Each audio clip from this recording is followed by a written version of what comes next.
AFTV, Julian, what? I don't even know what to say about today. Are we getting too het up about it? Because, come Wednesday, we'll win that. Nobody cares about this, but at this moment in time, we do. That was poor today, wasn't it? Yeah, it was very, very poor. There was no intensity. They didn't seem to care. I mean, people have been saying that they thought the first half was good, but I think they're not seeing what I'm seeing, because we scored a goal, and that was what was good about it. But they could have scored a few goals. I think we get diverted by goals. Everyone's happy when we're ahead. So you see the first half as something positive. But I saw the first half exactly as I saw the second half. The only difference was they scored 2 goals and we didn't score any. But it was obvious what was going to happen. We were sat there and we were saying, it's obvious, we need a second goal. And it wasn't coming. And then when the game was coming to an end, you were disappointed that it was only 6 minutes injury time. But for me, we could have played for another 60 minutes. We weren't going to score. There didn't seem to be any motivation to do that. And of course, everyone's disappointed, not just by the fact that we lost, but by how we lost. If you remember a couple of years ago against Bournemouth, we very nearly lost that game. But the difference was we had this intensity and we had this desire to win the game.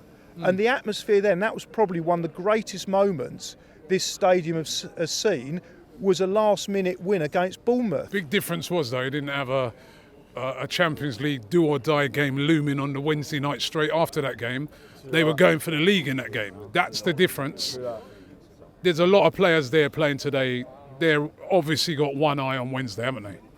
They have. But if you carry on playing like that, we could be in a situation, and this is coming on to the positive side of it, where we could be in a do or die situation to get back in the Champions League. I've been looking at the league table. We were so far ahead, we were so comfortable, but we still need 2 wins to guarantee that position. We've got 3 games left. We've got Southampton away, which again, we should win that quite comfortably, but I've seen stranger things have happened. Newcastle, who have already turned us over here, twice. Liverpool away, who are champions.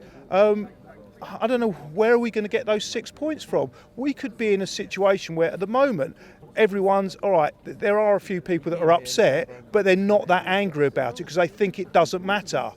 But fast forward 3-4 weeks, we may be in a situation where that really does matter. Because imagine we go out Wednesday, that's pretty disastrous.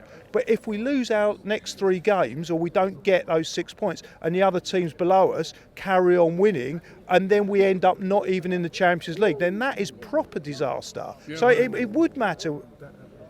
And he went for a very strong lineup today, obviously to try and get the job done today. But the intensity weren't there, like you said. So should he have just went for some of the youngsters? Well, what you do, you instill desire into the team, because that was the only difference. That was the only difference between the team today and the team when we beat Bournemouth a couple of seasons ago. If anything, the team we've got on the pitch is a better team that was on the pitch against Bournemouth that day. And Bournemouth are, probably as much of a muchness as they were. It was all about desire. So whoever goes on the pitch, you've got the players to win that game. You have to instill the desire. And it doesn't matter whether you're playing Bournemouth in league and you think it doesn't matter. It absolutely does matter. And 60,000 people still turned up today, so it matters to them. Yeah. And they made it a Category B game, so it was expensive. And I can't quite get my head around how you can make Bournemouth a Category B game. Because it begins with B, Bournemouth. Right, listen, right. That must be the only reason, because I'm with you on that. Finally, right, listen, it is all about Wednesday, isn't it? I mean, that game is absolutely monumental. The thing is, we'll forget this. It'd be like, what's that film? What's that film where they press that thing? Men in Black. Men in Black, that's it. When they press that thing, and this is just erased.